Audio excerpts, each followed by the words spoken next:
There's the pass to Leitner. Puts it up. Yes!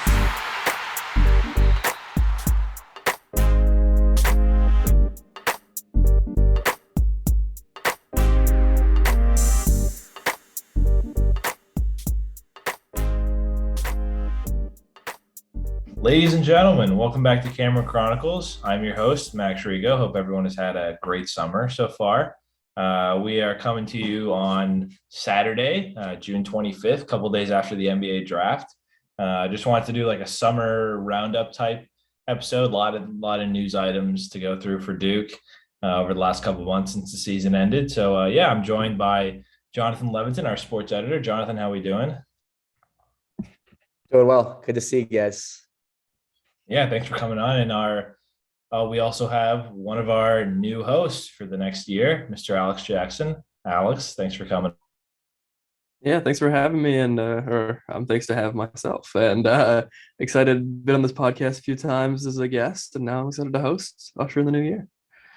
Yeah, hell yeah, it's gonna be a fun year. So we obviously gotta can't bury the lead here. NBA draft 2 days ago now.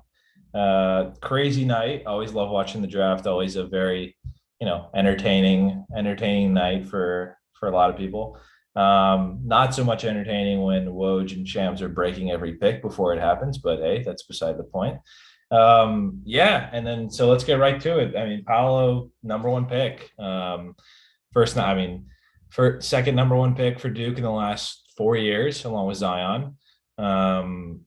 Third number one pick in the one and done era, I guess you want to say that, with Kyrie, and the fifth overall. So what are you guys' takeaways? How surprised were you? I guess Jonathan, you can go first.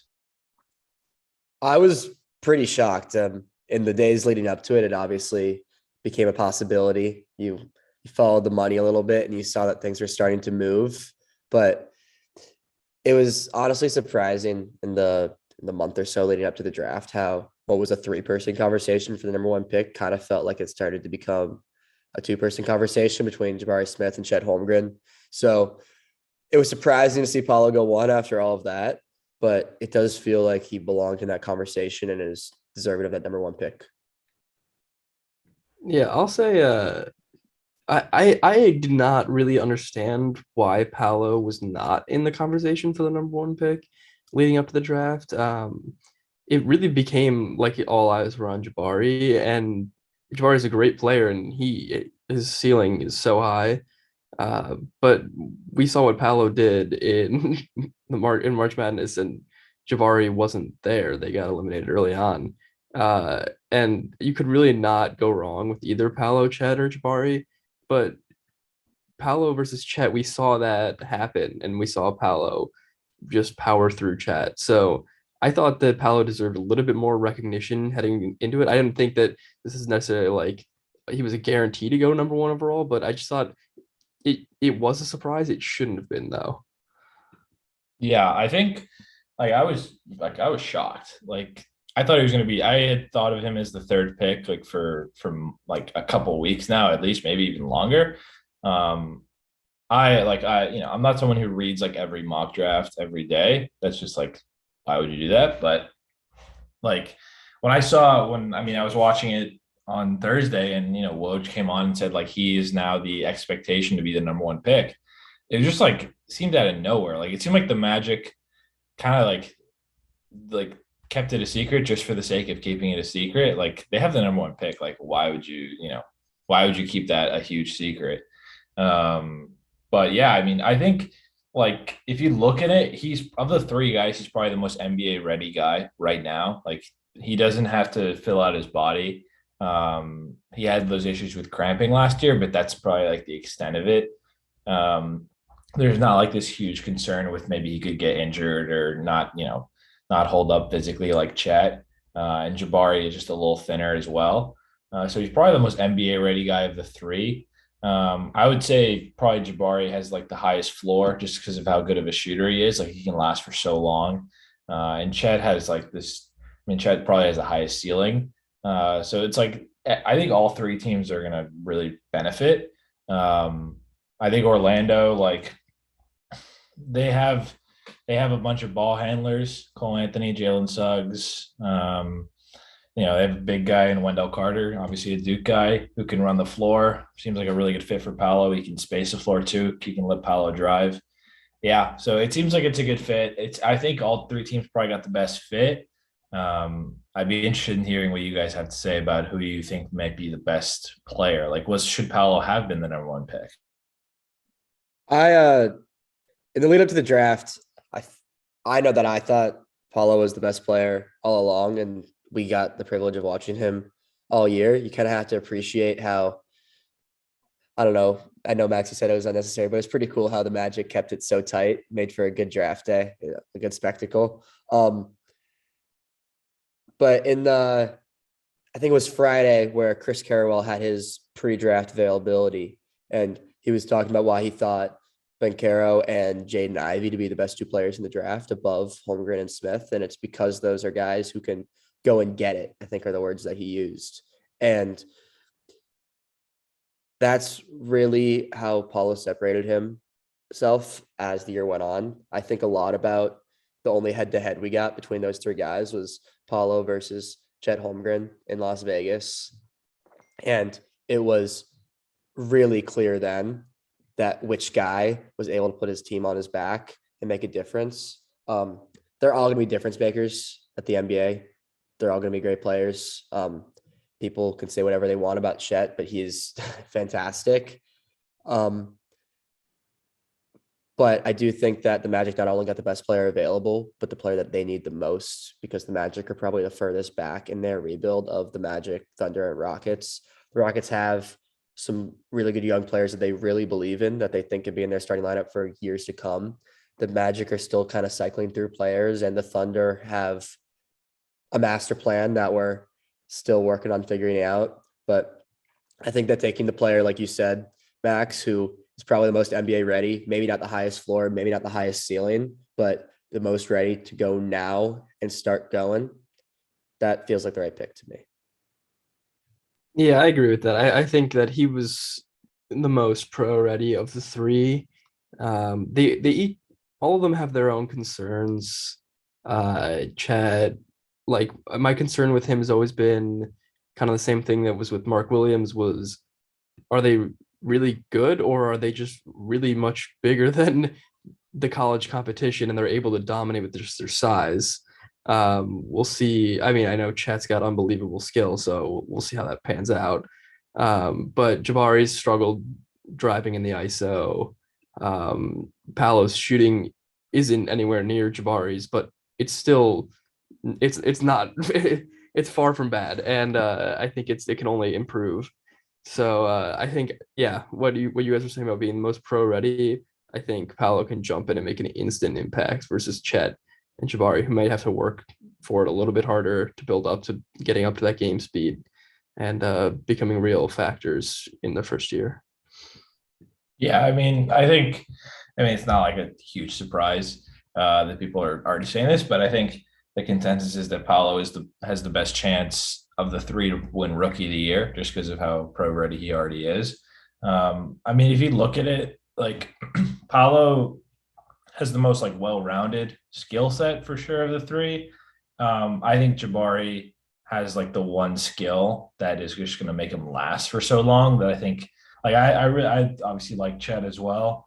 I'm just not sure. Like, I don't know. I struggle with like the body, his body type. He's just so skinny that's like, it seems like he's got to just put on a lot of weight, but I just Paolo's skill set, and we saw it in the tournament. Like he has, this is a not a stat thing, but like he has like that it factor. It seems he can take over games. He can put a team on his back. That I don't know if Jabari and Chet have that yet. It was it's hard. Like you don't get as many chances to prove it as maybe Paolo did, but I think he could. I think he'll work in Orlando. They've had a good history with number one picks, so there are expectations there. He seems like a guy who doesn't shy away from the spotlight. I mean, there have been other number one picks who kind of downplay things, but he kind of acknowledged. There was a good article, I believe, in Yahoo Sports where he talked about like Yeah, like he talked about how, yeah, like I know there's expectations, but it's not anything that I haven't faced before. He's been, he was a great high school player, top five recruit, the consensus, like one of the top best freshmen in the country coming into the year. Like he's had expectations. Like he didn't Jabari kind of not came out of nowhere, but was still a very highly touted recruit, but he was a little more under the radar coming into the season.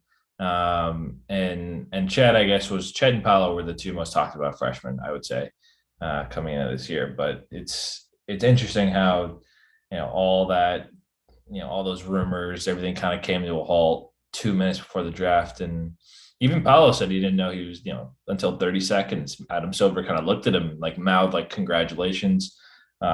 His agent, Mike Miller, who used to play for the Magic, kind of a cool cool thing. But yeah, it's kind of crazy.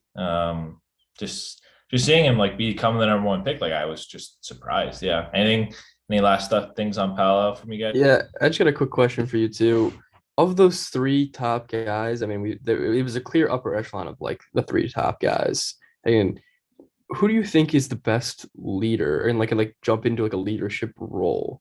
Because I know that was always one of my concerns for Paolo at Duke was his being vocal on the court and being a leader. You really want to see that out of your best player on a college team, and it certainly translates to the NBA. So I was hoping for Paolo to step into that role. I think he did as March came around this past season. He definitely stepped into that role a bit more. But if you're being drafted number one overall, you certainly want to draft a leader. So I'm just wondering which one of those three guys you think has the best leadership role. I'll say that I haven't had as much of an up close and personal look at Chet or Jabari, but I have a lot of faith in Paulo there, and he's obviously super young, but we got to see some of that as the year went on at Duke. Probably some of the most enlightening experiences with that were when the rest of the team wasn't really clicking. We never really got like the one Paulo Banchero game at Duke that we might have wanted. I know we've talked about that a few times. Like he was really consistent, and he would put in 20 to 25 points all the time, and we never got the explosion. But there were nights when things weren't clicking. The couple games that I was at that really come to mind are Florida State down in Tallahassee, where nothing was going right, and he put the team on his back to get them back in the game and sent it to overtime, even though they eventually lost. But the really big one is Texas Tech in the Sweet 16. We always sit close for those games. We get to hear things going on the court, and I've never heard him talk like that. And it was a good game between like the best offense in the league and the best defense. And the way that Paulo wore that team down and really put Duke on his back and took the initiative bodes really well. Like Max said, you can buy into postseason success or not at the college level. I think it's a really good predictor. And for him to be able to kind of like drag a team all the way to the Final Four when they had so many close games is a good sign for him. I don't know if that makes sense, but I think it's a good sign. No, I get what you're saying. Yeah, I mean, I think that makes a ton of sense.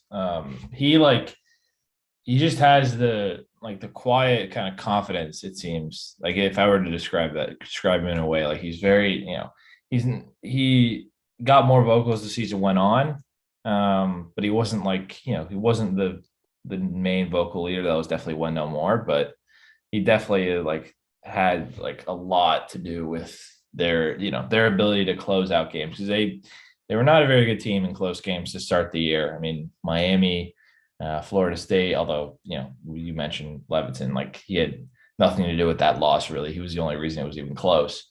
But yeah, a couple of Virginia, God, that game was that was the game that really proved that at the time they couldn't close. But in the tournament, they really figured it out. And that was a lot due to Paolo. I mean, Michigan State, how he played down the stretch, that block he had on Hauser, that three hit against Texas Tech, even the Final Four. I mean, I know they lost, but him and Keels were really the only two guys who showed up to the party, honestly. But yeah, it's interesting because I think one thing that Jay Billis said on the broadcast when he was picked was he like of the on a lineup or on a roster with five clear NBA draft picks from this year, like he was clearly the best player. Like that's not nothing. That's not insignificant. He's gonna have to improve his defensive intensity for sure. He's gonna have to improve his 3-point shooting. He's still kind of like doesn't arc it as well as he should. But I mean, the other guys in that top three will have to improve a lot. I mean, Jabari's a really good defender already and a good 3-point shooter. But he's got to, learn how to get his shot. I mean, Chet has to improve his body and I guess like improve like his ISO moves in a way, I guess. But yeah, I mean, we'll see what happens, but it's always tough to predict because there's a CBS Sports article I read that said like never has the top three or the top five been the three best players and the three or the five best players in the draft. So we could be looking in 10 years and saying, how did Jaden Ivey go to 5? Or how did Johnny Davis fall the way where he did to the Wizards? Guys like that kind of come out of nowhere, not come out of nowhere, but come from a lower point in the draft to become a star. Like Damian Lillard, I guess, is the one guy that comes to mind. But yeah, anything else? I think we should talk about the metaphorical elephant in the room, which would be AJ Griffin falling to 16. That was my big shocker of the night.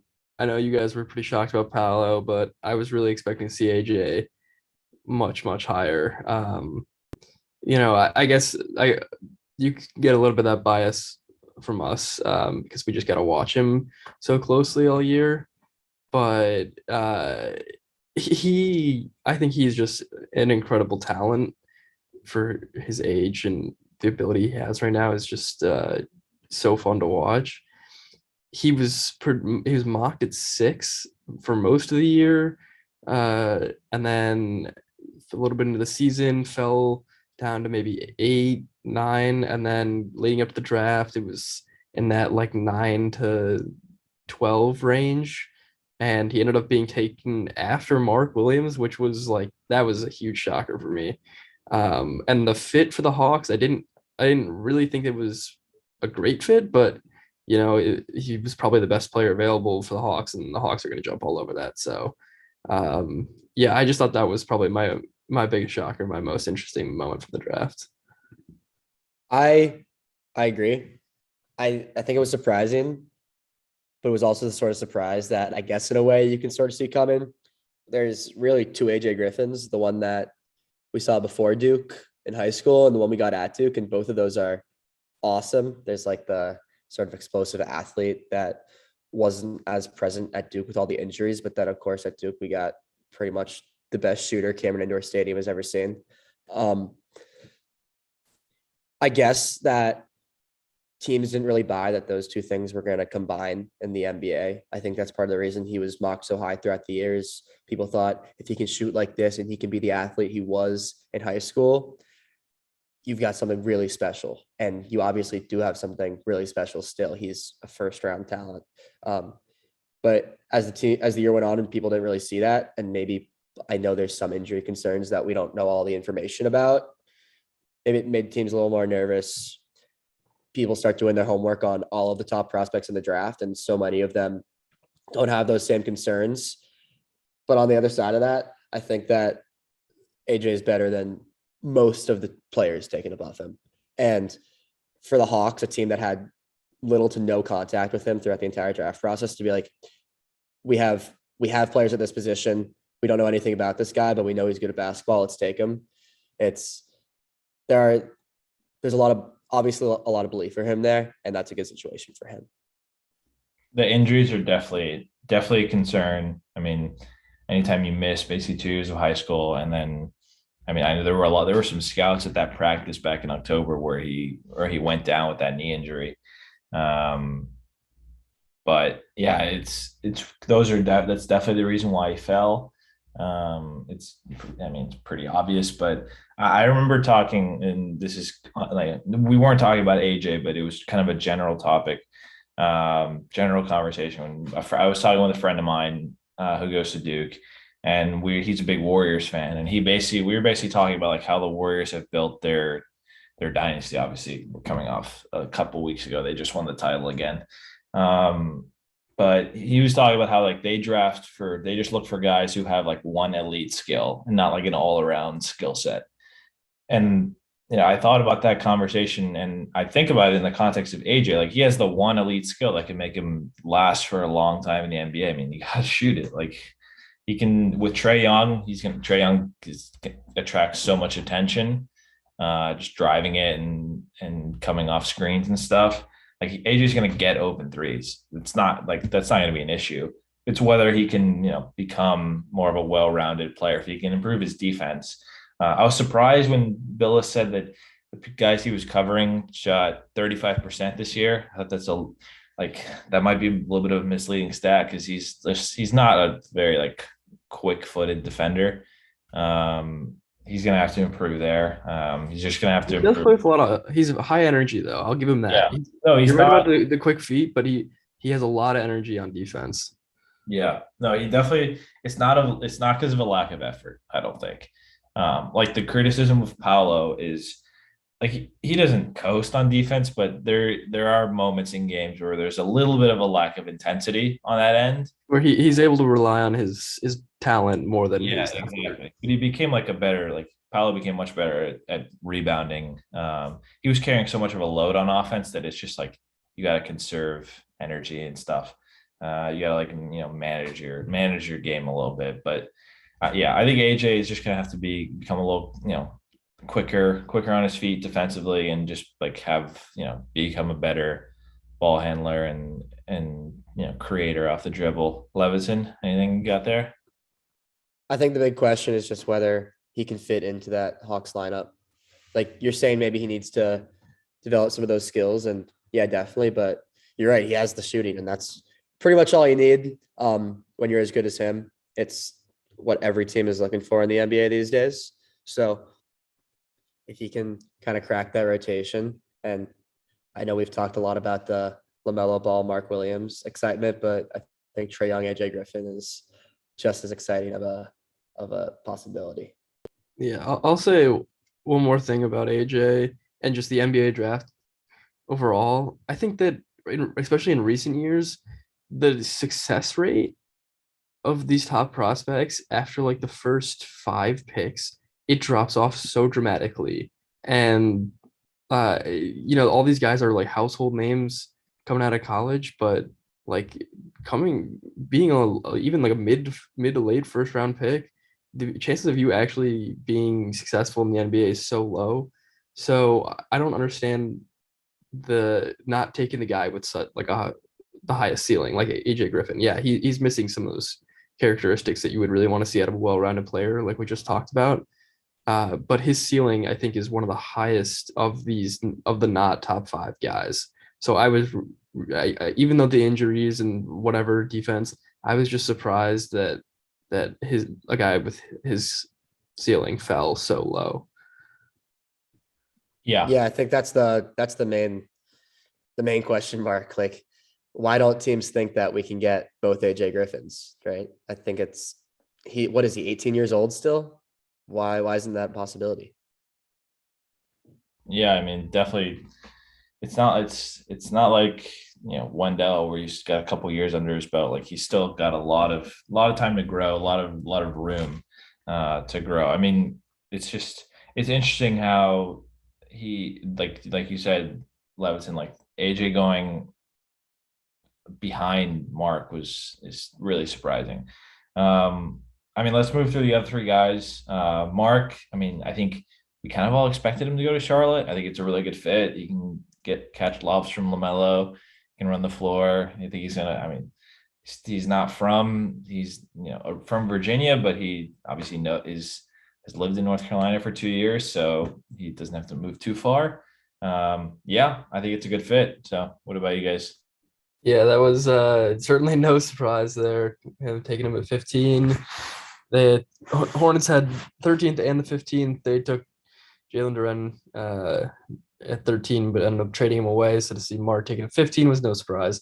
If Sohan hadn't been taken by the Spurs at 9 and that was Durant, I think Mark could have gone at 13, but I don't think he would have gone higher than that. So really ending up with the Hornets was what everyone had been expecting all along.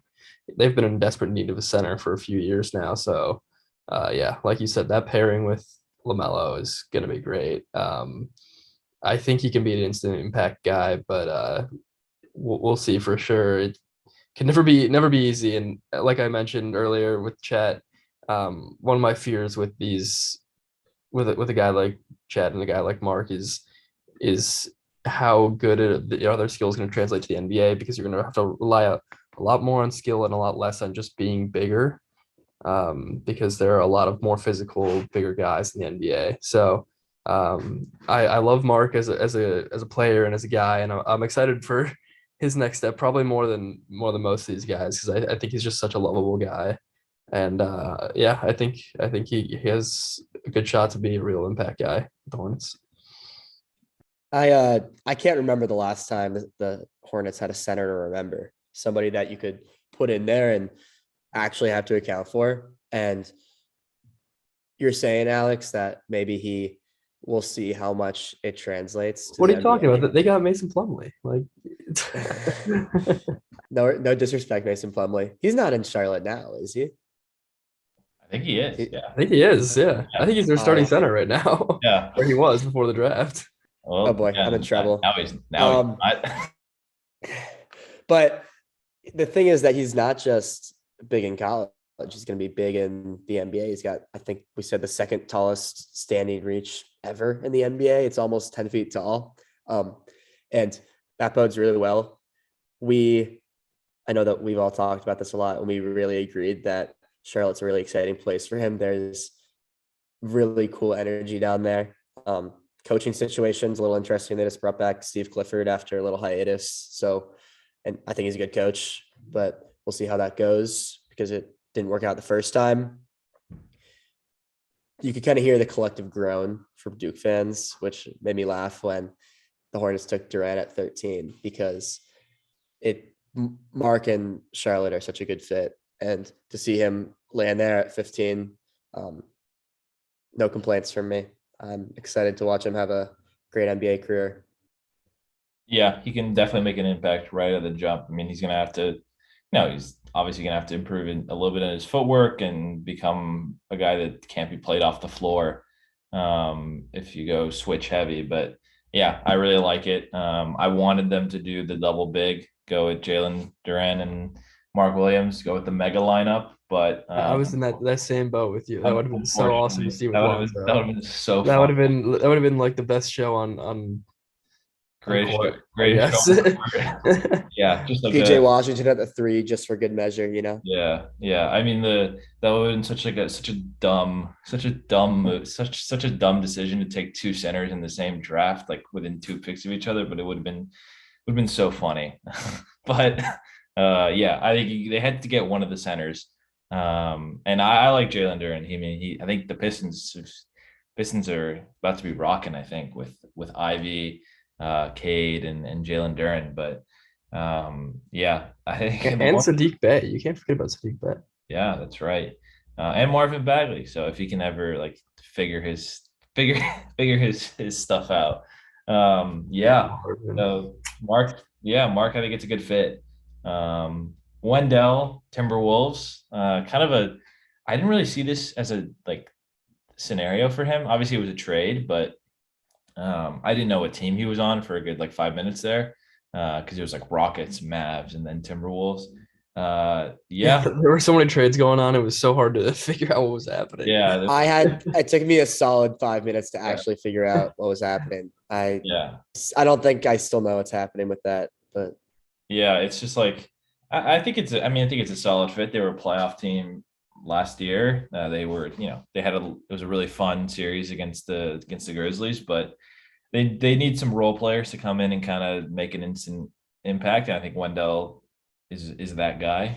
If he can cut down on, he cut down a lot of turnovers last year. If he can keep doing that and he can become an even better, spot up shooter, I think it's going to work. So what about you guys?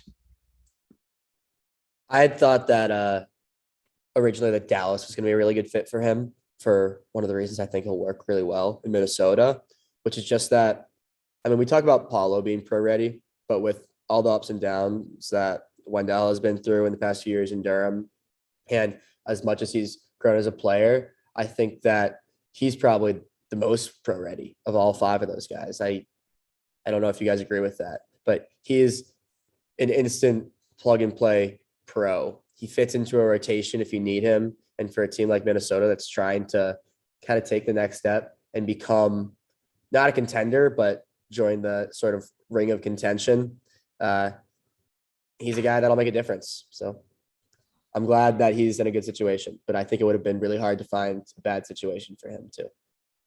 I'm still riding with Paolo as my most pro ready guy, just because I worry a little bit about Wendell. He was so awesome this year, but it took him 3 college years to get to where he was, or I guess 2 full college years before he started being really like that kind of leader and consistent player that he was. Because coming out of high school, he was a great talent, but he seemed to have some form of the yips in his first year, especially when he had to go into a significant role in his sophomore year, and it was tough to watch. He was certainly not a great player on the court, but he had a great turnaround and obviously a great year this past year. I just worry about that kind of yip mentality returning a little bit when you come to the NBA, when you jump to that level of competition. All of a sudden you're fighting for a spot, and it can be tough mentally. So I really am hoping for his success, but I do worry about him a little bit, and I think he has a really good shot in Minnesota to carve out a good role for himself, and certainly not, or not certainly, but probably won't become a star player, especially with Ant there and Cat. You know, they have their own stars, but he could be a really good defender, guard defender, you know, and play, like, be existent in the offense too. So I think he's got potential, but I do still worry about him sometimes. Yeah, I mean, I think the one thing that I think can't go unnoticed is how much is he really going to improve from like his last season at Duke? Because I think that the player that showed up this past year like could be a really good NBA player, a really good NBA role player. I just wonder like how much can he improve? Like I wonder how high his ceiling is. But when you're drafting at that point in the first round, you're not really drafting. You're either drafting for a guy who with a limitless ceiling, like the Warriors did with Patrick Baldwin, or you're just drafting for like a role player that can come in and immediately plug in and play. So I think Wendell will be a pretty good fit. I mean, the Timberwolves are like, they were the 7 seed last year, so he could get some playoff experience this year. So they're in like that next tier of teams. I mean, they're trying to get into the club, and they're like, you don't really pass the eye test yet. But with some role players and, you know, Anthony Edwards becoming a true star, and, you know, Cat is always going to be producing, putting up big numbers. I always kind of wondered how good that team could end up being with Cat as like the lead guy, but they got Anthony Edwards, so Wendell could be just a role player that could really contribute. So anything else on Wendell? I think that's kind of wrap on that. I'll add that one of the reasons I thought that he'd be a first round pick all along wasn't because he's on the top 30 of every team's big board, but because a lot of teams' big boards get blown up on draft day, and we obviously saw that happen. And like you're saying, he's just an impact player. You draft for a role, and I guess that's what the Timberwolves really valued in him. So that's all I have on Wendell. Yeah, my last 2 cents is that I actually was a bit surprised to see him get taken in the first round, and I'm pretty happy for him. I initially thought he was going to be taken in the first round, but then as the first round started coming to an end, we got to pick 25, and Blake Wesley was off the board. Notre Dame, I was like, okay. And I was looking at Jay Billis' best available. Ty Washington's still there. I thought EJ Liddell and Jaden Hardy would be first round picks, and I was getting a little worried. Nimhard maybe I thought would slip in before him. So I thought maybe he might slide down into the second round, but he ended up getting taken to 26, so I was pretty happy for him there. Yeah, I think I was a little, I was a little worried as well that he might slip, but yeah, I think it's a good fit. I guess last guy, Trevor Keels.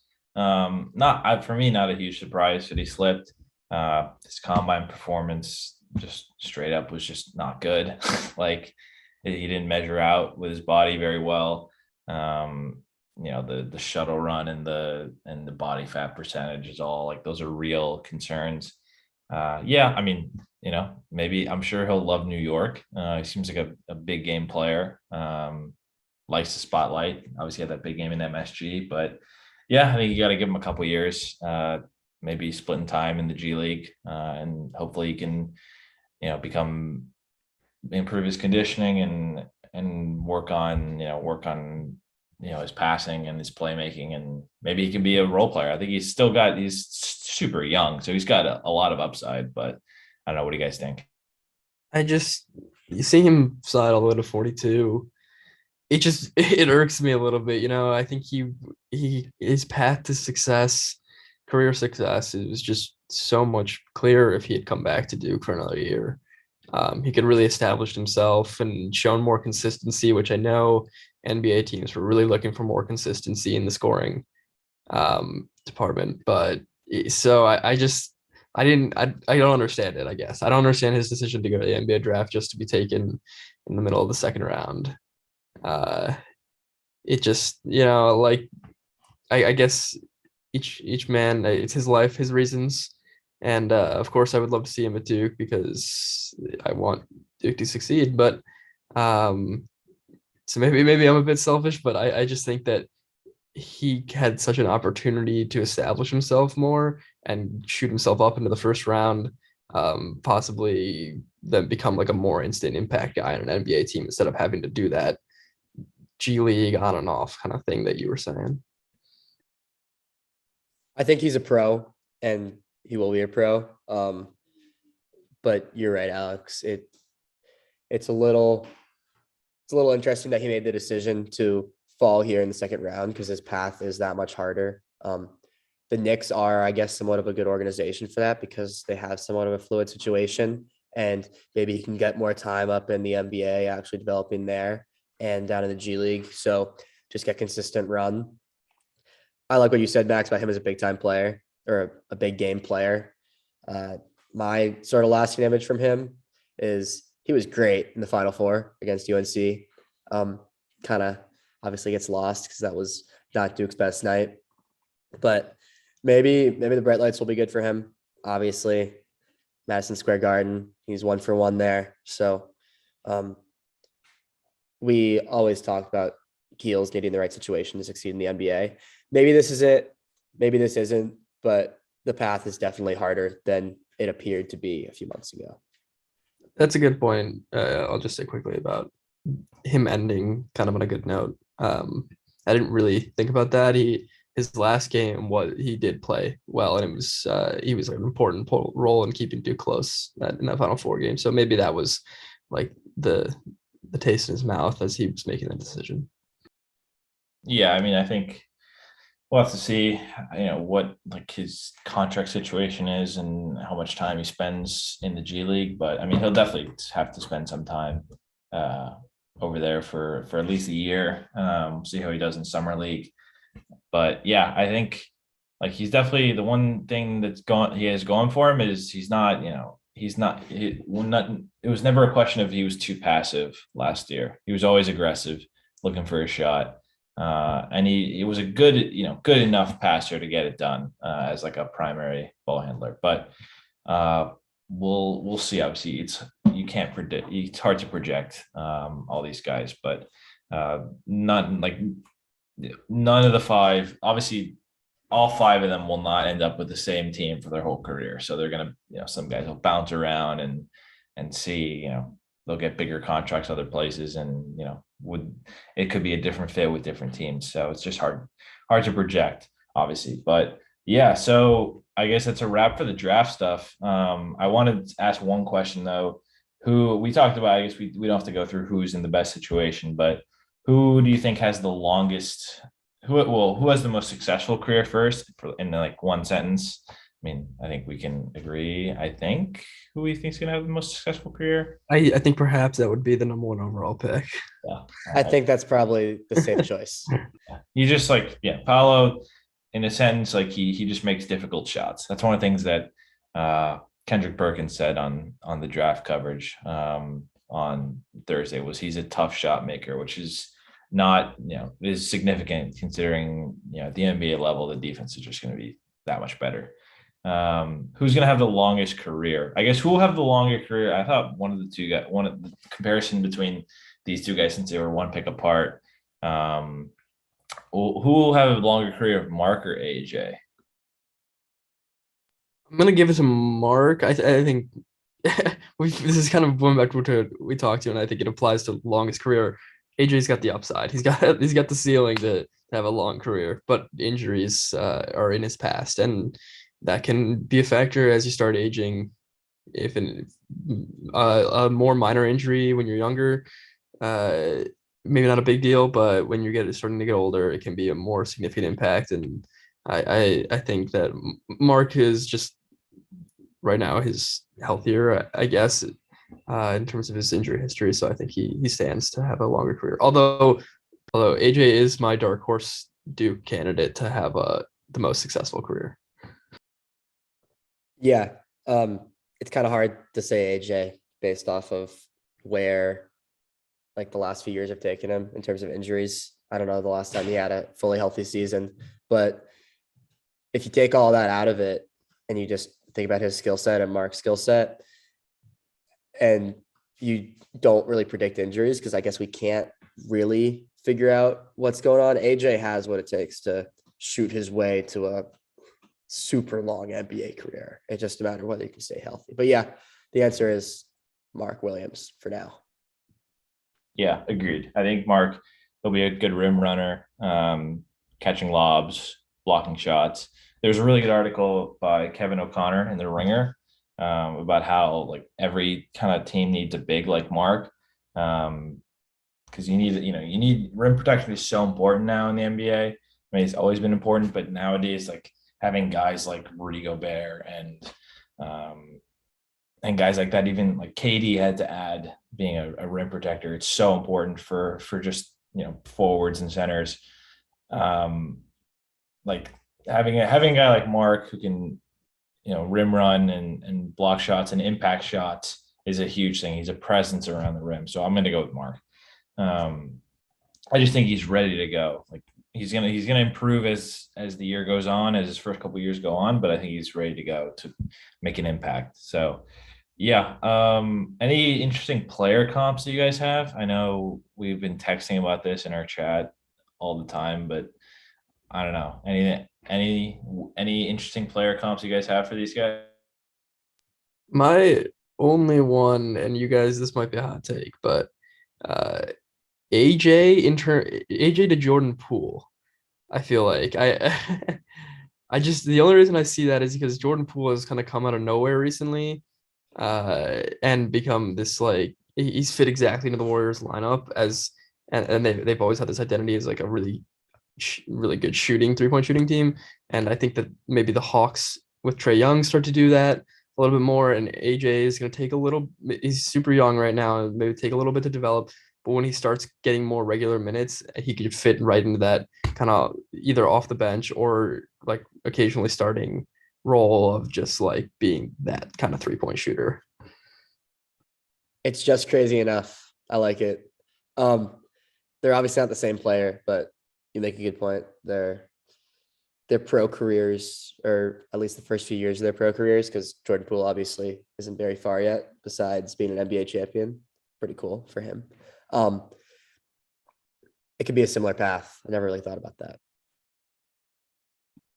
Yeah, I would say the one I had was, I always thought Paolo, like he maxes out as maybe like a Carmelo type, like early career Carmelo. But Levitan, the one you said the other day about Chris Webber, I thought that was an interesting one. AJ, the Jordan Poole one, that's an interesting one. I didn't really think of that. I thought of AJ more as like a Harrison Barnes type, like a spot up shooter, who can kind of get his own shot as his career goes on. Yeah, I don't know. Those kind of guys were the ones that popped into my head. But yeah, I think that's kind of it, right, for the draft. I mean, talked for a long time about it. It'll be interesting to see how all these guys do in the pros. But yeah, we got some other news, just kind of news items to go through on the agenda. I mean, schedule for next year, not finalized, but the non-conference getting added as we go along as those games. But Ohio State in the ACC Big Ten Challenge, which again, fourth time in the last like 12 years, kind of boring. I don't know. I know we've talked about this on the side in our group chats before, but most of us are not too thrilled about that, just because you want to see some diversity in competition. Duke plays kind of like, seems like the same teams like Michigan State, Ohio State, in the Big Ten Challenge. There's so many good teams every year in the Big Ten. It would be great to see Duke kind of face, like, I don't know. Like, I know they played Michigan before, but I think Duke Michigan's a great matchup. I mean, I don't know how good Iowa's set to be next year, but I think like a Duke Iowa would be fun to see. What do you We're guys gonna get Duke Iowa, but just not at the ACC Big Ten Challenge. Oh, did I miss that? Jimmy V. Jimmy Oh, V, the Jimmy yeah, V. Oh, okay. I at was MSG. So you get a Big Ten double whammy this year. Yeah. I'm so out on the way the schedule works in college basketball. It's just it's so boring. I hate like the 20 game AC schedule is so unnecessary. There's so many games, like, and I like it better when, like, it used to be where you would have non-conference games in the middle of conference play. That seems cool. It's like a change of pace. And it would be like these made for TV, ESPN midweek games where it's like having repetitive, like Duke, Duke, Miami, Duke, Florida State, Duke, Miami again, Duke, Syracuse. Like, there's got to be like, you got to have some creativity here, guys. Like college basketball, it has a great postseason. Like the regular season is like, there's a reason why people tune out and fly in for March Madness. Like, that's not. It's also just hard to when March Madness or every week in the AP polls and March Madness comes around, people are trying to say who's a better team. Well, there's not a lot of cross competition. Yeah. And so it's really hard to say. Like, maybe the ACC, everyone was dishing on the ACC for being bad this past season, but no one really knew that the ACC was like one of the most successful conferences when it came around to March Madness, because everyone just beat up on each other in conference play, and they just weren't ready for the non-conference teams because the non-conference stuff is so early. I think that when Kentucky blew out North Carolina by like 30 points in November or December, that kind of hung over the ACC's head like a black stain all year long, and it was wrong.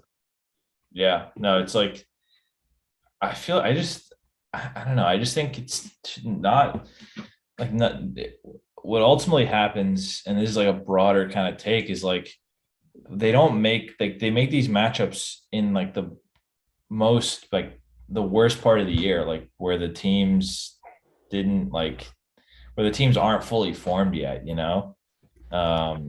it's like none of the players are, comfortable with each other. Their chemistry is not there yet. Some of them haven't reached the peak that they'll reach for that season. Yeah.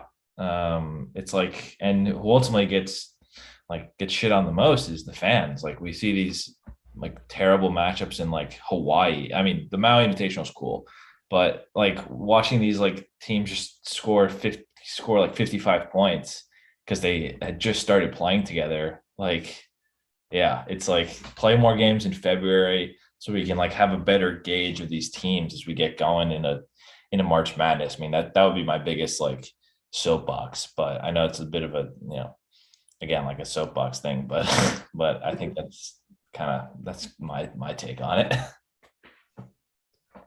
Yeah, I my only, I guess, defense of like the way things are right now is it is kind of fun to see a lot of these. I mean, I'm not like this would ever go away, but it's fun to see like the on the road and at home matchups, like some of these classic matchups. Like obviously Duke UNC every year, you get to experience both atmospheres, but for all these other ACC schools too, when Duke gets to travel, uh, home field advantage in the NCAA is just so important, and it's really just really awesome to see how teams can survive in those hostile environments, even if it's not going to come into play later in the postseason.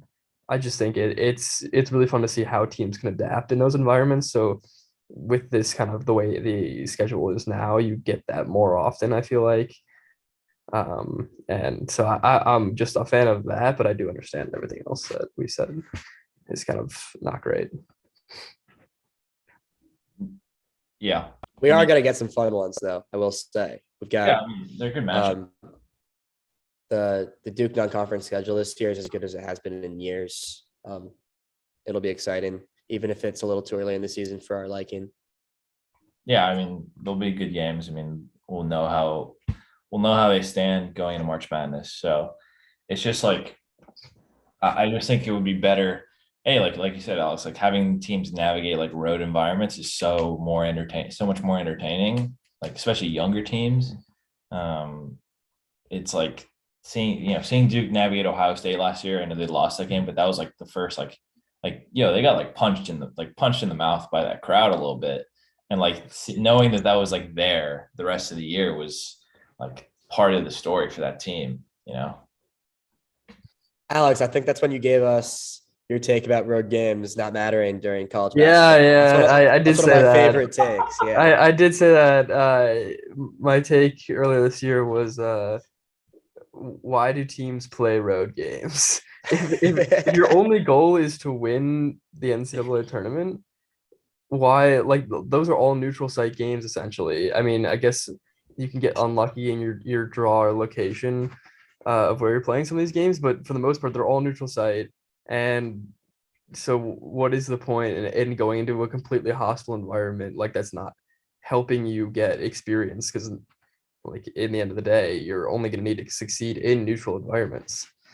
So, yeah, I mean, of the games that they announced, Iowa, they were 5 seed last year. They lost Keegan Murray though, but they have his twin brother, Chris Murray, who I legitimately learned existed like 2 days ago. Very cool. And then Ohio State, I mean, they lost EJ Liddell and Malachi Branham. So I don't know how good they'll be, but that'll be at home in Cameron. So, it's always good getting, at least it's better, better than playing, UNC Greensboro, but I would like to see like more creativity of when they have those matchups and more like home and home stuff. Like, I don't know, it'd be interesting to mix it up a little bit with some Big 12 teams or like Villanova. They never played Villanova in non-conference. It's a great program. So they don't have much experience with that Big East. Just would be really interesting to see some of those matchups, like Providence in there too. Some mid-year stuff with that. That'd be cool. Yeah, just some creativity. Real quick, I do like the Ohio State matchup. I've been kind of holding my tongue on that, but you're off it on. It's a rematch. What's not to like about a rematch? And I mean, if you talk about a home and home, they were in Columbus last year. Now they're in Durham. I'll admit that it's not much of a rematch. It's kind of a completely new roster for each team. Yeah, but I guess it could have been worse. And Ohio State's going to be a good team. They're fringe top 25, probably just on the outside looking in, headed into this next season. But that's what we always end up being. That's what everyone thought about them heading into the Duke game this past year. Yeah, exactly. Like, how good are they actually going to be? And then they brought the best out of Duke eventually. I think that game was pretty important. Yeah, I mean, I remember I was at that game, and like I remember the Ohio State coach Chris Holtman, he did a really good job, but he slowed the game down a bunch. Yeah, I mean, Duke kind of gagged that game away. Like straight up, but but yeah, it'll be interesting. It's always it's better having like I'm just saying for for the fans and the students like having really good like non-conference games throughout the year as a change of pace like would be cool. But having Ohio State coming into Cameron, that's end of November, so hopefully, I'm assuming that's like during the week, during right before finals. I don't know the calendar, but yeah, it should be interesting. I would just say like I'm just I would say like I would have had a better reaction if it was a different it feels like Purdue just instead of just like when I saw it was Ohio State I was like okay, like you've seen this a million times before. They're two really good When programs. was the last time Duke Purdue happens? I think it's been like I remember reading something about how it was like 13, 15 years ago or something. Like maybe not since Jon Scheyer was a player. So yeah. So the schedule will get filled out. We'll obviously update you guys as we go along on our website. Jonathan's been holding down the fort there. But yeah, and I guess last couple things to go through. The last roster additions: Ryan Young, Kale Catchings transfers, Max Johns Princeton transfer, practice player, but Yeah, Jacob Granderson, I think, is the main headliner. yeah, I was gonna get I wasn't trying to burying the lead. I was kind of burying the lead there, but Jacob Granderson, Illinois transfer. I was watching some of his highlights the other day. Pretty good shooter. Can also work off the dribble. So, what do you guys think about him? My question is he coming up? Is the plan for him to come off the bench, or is the plan for Proctor to come off the bench? That was my thing. Yeah, I don't know. Because I feel mean, like they got Proctor to reclassify just to then get Granderson to transfer. So I don't know what the exact plan is there. Maybe it's a competition. They're trying to bring out the best in both of them or something. But I like both guys, so I don't really know. I don't have like an agenda of like what I want to see. I'm just unsure of what the plan is from Shirer's perspective. I believe that I heard at the Proctor thing was in the works even before Keels decided to stay in the draft and made this whole situation where you needed somebody to line up across the backcourt from Jeremy Roach. But in a vacuum, Jacob Granderson is 24 and has a bunch of college experience, and Tyrese Proctor is 18 years old, getting here a little early. And I think it probably makes more sense for Duke to side with the experienced player, at least early on. But I think you could see a similar thing to what you saw this year, even to a bigger extent, where Duke essentially had 6 starters, where you had that sort of 3-man revolving door of Keels, Griffin, Roach filling out that starting lineup. Right, that's a good. With one of them the odd guy out. I think if you like Grandison, Proctor, Mitchell, Mark Mitchell, we haven't talked about him yet. They're all starters or starting caliber players, and they won't start every night. But I think that it's pretty cool that they have that deep of rotation right off the bat. Yeah, Shire's gonna have options. So yeah, I mean, I knew that Granderson was 24, but when you said it again, like this is not a huge part of the story, but that's pretty old. Like that's just we've seen that with all crazy. these like 6-year seniors in the past year. We've seen like experience really plays a factor. So I think it does getting an old guy like a Theo John was kind of that guy this past year. Some guy to kind of impart wisdom on the young guys is super important. So I really like the addition, not just from like a player perspective, but like from a fit with the team perspective. Yeah. Can I add? It's like the construction of Jon Scheyer's first 2 rosters have been such a tour de force. It's been kind of something to watch. He really has had his way with everything he wants. And I think this is probably his biggest and most underrated achievement in roster construction. Duke has really held its cards close to its chest in this whole college basketball free agency Wild West period. And when he needed to, and when Duke needed to, they really cashed in. They said, we'll bring Tyrese Proctor to Durham a year early. We'll get this experienced player in the portal who really fits what we're going to do. And not everybody has a solution for losing a player like Trevor Keels, and they had one within 2 days. I don't remember what the Yeah, exact they- timetable they- was. Yeah. they had two guys in there within a week. Like, Yeah. And it was there. We talked about right after Keels left, Max, you and I and Micah Hurwitz did that little cron chat about where Duke went next. And our consensus was that Keels is a huge loss for this roster, and they would have been better off with him. He would have been great at Duke next year. But for them to be able to cash in on everything that Duke has and really build another roster that's worthy of contention is something that we can't really overlook. Yeah, for sure. quick question. Oh, Max, what were you gonna say? No, I was just gonna say, yeah, I agree. I agree with everything. Here. I agree with everything Levitan said. So My question just about this roster. There's a lot of guys that could compete for significant minutes. Do we see Jalen Blake's improving and getting any kind of minutes this year, or is he kind of gonna take on a similar role to this past year, where he just like a garbage minute kind of guy? he'll play more. I think he'll play more. He'll back up Roach more consistently. They need like Proctor can handle a little bit, so can Whitehead, but you need like a true like backup point guard.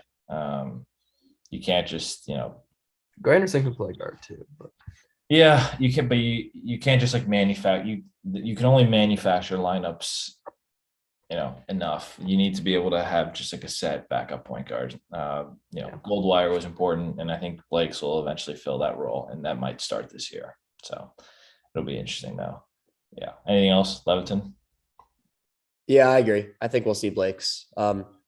Scheyer is gonna have different rotations than Coach K, who after a long time kind of was he had his ways, and if you weren't in his rotation, you probably weren't going to see much of the floor. I'm not sure if Scheyer will be the same way early on. We might see a lot more players early in the season. Obviously, things will tighten up later on, but wouldn't be surprised if we see Duke go maybe 10 deep early on.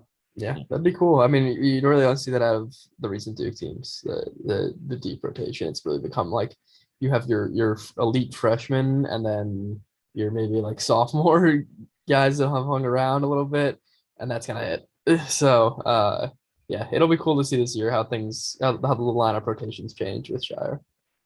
Yeah, for sure. And then assistant coaches. I mean, Jai Lucas, Emil Jefferson promoted to assistant coach. Mike Schragi coming on as a assistant to the head coach, basically. And then Rachel Baker, new GM. Duke's going big time with that. Yeah, what do you guys think? I guess I mean Lucas and Baker are the biggest additions of that group, right? Yeah, how did Shire pull off the Jai Lucas deal? Because I pulled him straight from Kentucky, and he's been a great recruiter. Yeah. So now Duke holds two of the top recruiters in the country, and I just thought that I was really surprised to see that happen. I don't. Yeah, he's recruited Sharp, Wallace, Casey Yeah. Wallace, Damian Collins. I mean, he's a hunter. He can get recruits. Clearly. That addition may fly under the radar for a little bit until this next recruiting cycle really starts coming around. But I think that was just like when I saw that news, I was very surprised. Yeah. So I was in Durham for Jay Lucas's first day, and he is Durham pretty much. I'm not sure who said that. I think it was maybe Shire, but his family is from the area. Yeah. This is really a homecoming for him, which also kind of flew under the radar. But it's also a really appealing role for somebody who's as good of a recruiter as him and wants to be really growing in the coaching ranks. He's pretty young. He's I think 33 or 34 years old. You say that like being at Kentucky is not an ideal location for recruiting. Well, yeah, but you're filling in for Jon Scheyer here, and with Nolan Smith gone, there's big opportunity for him to really like come home and be here for a really long time. And he hadn't been at Kentucky for very long. He'd only been there for about a year. And Yeah, obviously Kentucky is a great spot. So maybe it doesn't make a whole lot of sense to jump from Kentucky to Duke, but he fits in great. I think he'll be great. The family stuff. I mean, he's got he said 60 cousins or something like that who live in Durham. His grandpa lives in Durham. I mean, that's definitely part of it. Yeah, there's a middle school named after him, like just down the street from Duke. So Oh, really? named after Lucas? After Jay Lucas's grandpa. Oh, not I thought you meant named after. Yeah, David. I don't know. Not after him. I'm trying to have a middle school named after I me. was gonna say, honestly, this is news to me. He's got a freaking middle school named after him. That's interesting. Yeah, I don't know if he'll be at Duke that long. I think he'll get a head coaching job relatively soon. Yeah, that's very possible.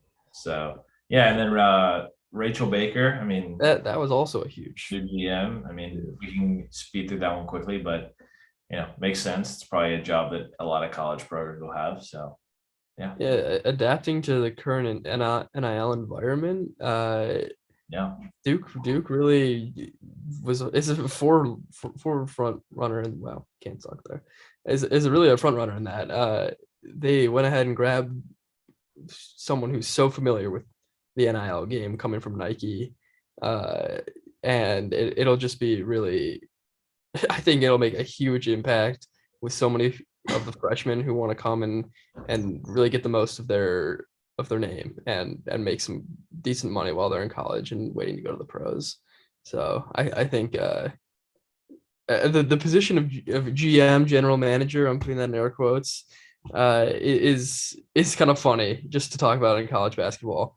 But I do understand the need for someone in that type of role to help work with these young guys and kind of being like an agent for them before they can actually have agents. Duke has been pretty cryptic about its whole approach to NIL, playing its cards close to its chest. But I'm referring to back in May when Scheyer spoke for the first time as head coach on that same day that Jay Lucas was introduced. He talked about that was really at the peak of college basketball free agency, right after the season had ended. Everybody was going everywhere. It was right after Isaiah Wong from Miami had made that demand where he wanted a certain level of NIL compensation. He was going to enter the transfer portal. Said that there were things that Duke would and wouldn't do, and wasn't really clear on what those were. And I think that makes it pretty clear that by installing this sort of position, Duke has an approach it wants to take, and it wants to really formalize how you do these things, because the landscape, for as lawless as it's been, probably isn't going to change anytime soon. The NCAA is pretty rigid, frustratingly rigid. So I'm rambling on, but I think it's a great hire, and it's good that Duke's paving the way there. They won't be the last ones. Yeah, I mean, I'm sure Kentucky, North Carolina, Kansas will, maybe not Kansas because the NCAA is all up in their business, but yeah, it's definitely something that a lot of other schools will add. And whether there are definitely some issues with how it's being implemented, but it's the lay of the land, and the NCAA is going to be, they're not going to be helpful. I mean, the NCAA is lucky that some of these other sports organizations are out there, or else they would be seen as the most incompetent, corrupt, etc. Organization in sports. But yeah, it's interesting. Couple other news items, I guess. I saw this and I did not think this was real. I was texting with Jake Piazza, our old sports editor. But Coach K had a retirement party with Nike. What do you guys think about this? I thought that looked like a Michael Scott. It was so secretive too. It just happened out of nowhere. They didn't. It was not advertised at all. And all of a sudden, I'm just getting stuff in my Twitter feed about oh, everyone dressed in blue at Coach K's retirement party. It was what is this? Yeah, that was. Yeah, I see here. Yeah, on June 14th, the Duke MBB tweeted out, Nike went all out for Coach K's retirement ceremony last week. All his employees wearing the blue Nike shirts with the check mark and the K. I thought that was, like, yeah, he's enjoying his retirement, and more power to him. I just thought that was pretty funny. Levitan, you got anything? I didn't pay super close attention to it, if I'm being perfectly honest, but he I guess good for him. And I hope it was a good time. Yeah, I mean, it's just like, what has he been doing in his retirement? I know he went to Vegas. He went to a Celtics Nets playoff game with Scheyer. He's been very clear. It's not a retirement. It's That's true. he's no longer coaching. Yeah. So yeah, okay. He's gonna So start teaching. Yeah, for sure. was it officially called a retirement party, or? That's what the MBB Twitter account said. Okay. It's funny. Like, I know he's, there's the great Wright Thompson feature on him. That was like one of the better stories. I mean, Wright is insane how good he is, but that was really good. Like talking about how he loves to garden and like he loves to go to Vegas. Like, it's interesting. Like, he's not like, he doesn't really have like a ton of hobbies. Like, he's not a big reader. He's not he's not a big golfer. I feel like that's everything all the older coaches do when they retire. They just play golf. But yeah, I don't know. We'll see what he does. And then he said, apparently he told John Rothstein of CBS that he will not be going to games next year. Let me just put this on the record. I think that's total BS. Yeah, I think that's so cap. going to be I'm calling cap. I don't know, guys. I mean, mega cap. It seems like it fits. He's been doing this for 42 years. He's gonna take a break. I'm putting the over under at 3.5 games that he's at. What are you guys' thoughts on that? I would say under, but I think he definitely I think he'll go. Maybe he won't go to a game in. Maybe he'll only go to one game in Cameron, but he'll definitely go to like a tournament game. Like, he likes the game in MSG. Like, he'll be there. Yeah, he's just he's a basketball lifer. Like, again, like, he doesn't have he's gonna spend his time with his family and stuff and be a grandpa and stuff, but like he's still he loves basketball. He just was done coaching basketball, so he's still like, you could tell, like, he was on Today's Show the other day and he was talking about the finals. Like, he's very like, he's just a fan. I guess now he's a former coach who's just a fan of basketball, and when he gets chances to watch, I think he'll come watch Duke. So I don't know. I don't think like he's not going to go to games. Alex, you tossed out the MSG game, and that's one that I was going to bring up. I'm on the other side from you guys. I think he's going to stay home this year and sort of let the torch pass smoothly. But I do think he might show up at MSG.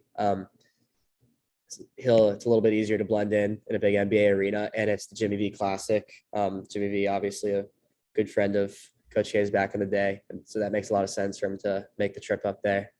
Yeah. I certainly don't think he's going to be trying to steal any light from Scheyer and the team.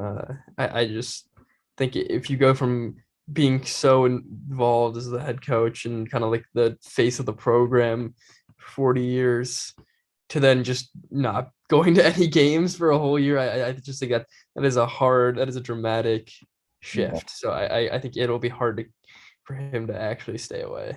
Agreed. I think it'll be interesting because, like, I mean, Roy went to a lot of games last year for North Carolina. Yes. Oh, for That's sure. the one thing I kept coming back to. His North Carolina mask was great. I liked his North Carolina mask. I was at the UNC game at UNC when they unveiled the road in his honor, the stretch of highway in his honor, and and then Duke proceeded to knock UNC into the next week, but he was there for that. It was he certainly made his appearances. Yeah, so. I mean, a couple last things to go through. We never talked about Paolo's suit from Thursday. Very interesting, purple. Really pressing news. Yeah, look, I'm a big draft suit. I don't know. That's all time one of the worst, I think. What? It was terrible. That was the best outfit of the night. It was so bad. I just thought Yeah. Well, It the was, rhinestones. it was better than Holmgren's dice chain, definitely. So I listen. If it was just the purple suit, I'm rocking with it. But all like the rhinestones that were all, Yeah. no, I did not. I mean, Holmgren looked like he was a funeral director with the all black, but Paolo, like I thought it was interesting. I mean, it was funny how he said it was for Washington because he didn't. Yeah. Both of his parents went to Washington. He's like, oh, you know, I'm sorry to the people back home. Kind of a weird moment to dedicate something Yeah, to Washington. I just thought that was kind of a twisting of the knife. Like, yeah, I didn't go to your school, but here I wore this suit. It's the same color as your school. Yeah, I thought Mark classy dark blue, but Yeah. yeah. He was repping it all the whole way. He was like, "Yeah, I'm wearing this because it's Duke blue," and Yeah. I thought that was awesome. Like, Yeah. just being like, "Yeah, I don't know anything else to dedicate this to but my school." Yeah. I think Go ahead. never mind.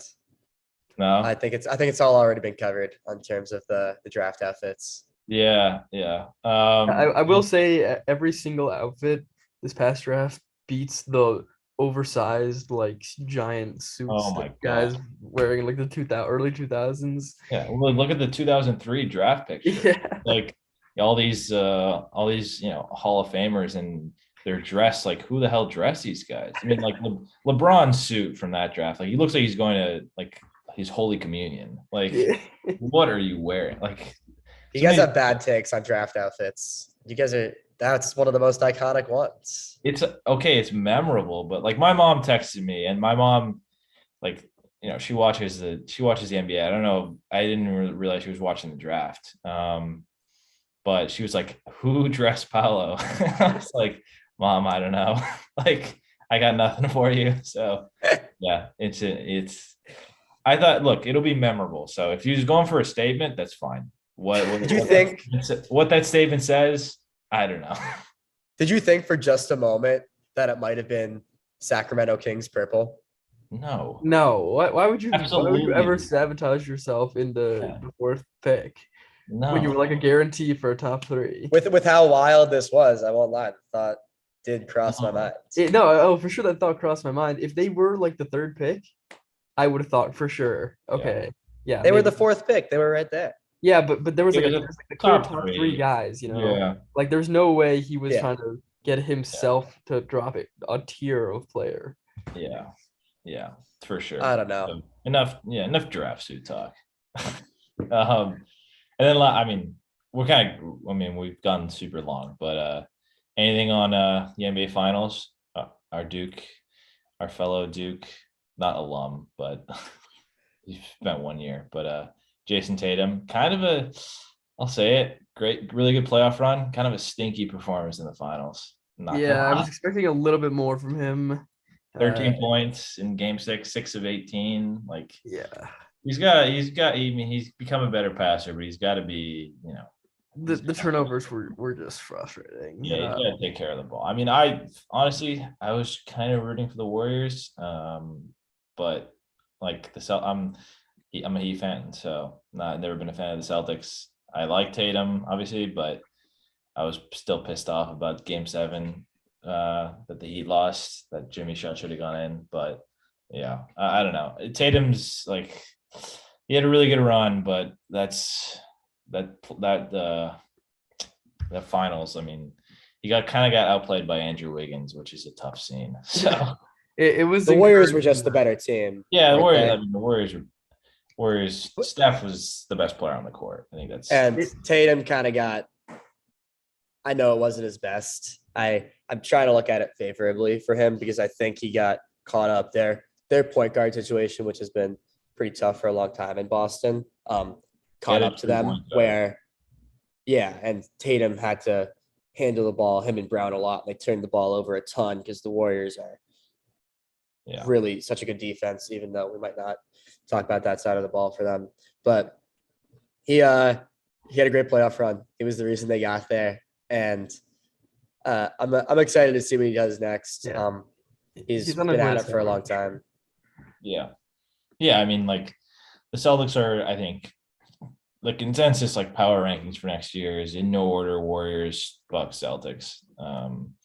that game 6 that Tatum had against the Bucks was, that was a crazy performance. But yeah, we'll see what happens. He's definitely got to cut down on the turnovers and become a better passer. And I feel like he's got to be able to just move the ball like within the offense a little bit better.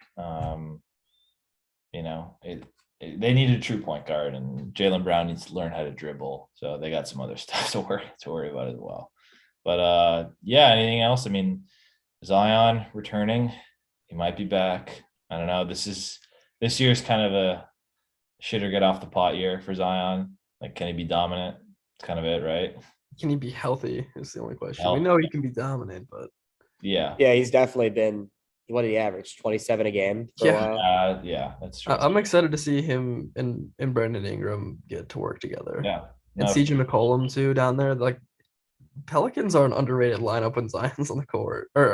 Now that Zion's back, people have not really considered them much as like a possible contender, but like they have talent everywhere. So I'm excited for that. Yeah, for sure. And then I guess any other Duke stuff in the NBA? Kyrie. We don't have enough time to go into the Kyrie. Just that's it. Just leave it. Kyrie. Whatever. Yeah. He's literally God. He's gonna end up back with the Lakers. Kyrie LeBron reunion inbounds. There's so much drama surrounding Kyrie. Yeah. All these teams, like he has like 6 teams on his list. Knicks, no chance. Heat, I don't see that happening. As a Heat, as a huge Heat fan, I just don't see how the Heat can get the assets for him. But the Clippers, I see that as maybe being a possibility, but this is all going to end up with LeBron, Kyrie 2, electric boogaloo. Like, come on, it's happening. He's gonna be a Laker. He's gonna be a Laker. Yeah, for sure. All right, I think this is one of our longer ones, but that's all we got. We emptied the tank. Quite the grab bag. Yeah, there's a lot that happened this summer. We haven't seen each other in a long time. This was fun for us. Yeah, it's been a while. We're all spread out across the country. So, yeah. All right. Well, everyone, thanks for listening. We'll make sure to have all the coverage on schedule and recruiting, down the road for future classes on our website, DukeChronicle.com, and follow us on Twitter at Duke Basketball. So, season will be here before we know it. I remember recording one of these last year and in the middle of the summer, and season will come. So thanks guys for joining. Thank you. Thanks, Max. Thanks, Alex. Yep. Thanks guys. All right. Thanks everyone for tuning in.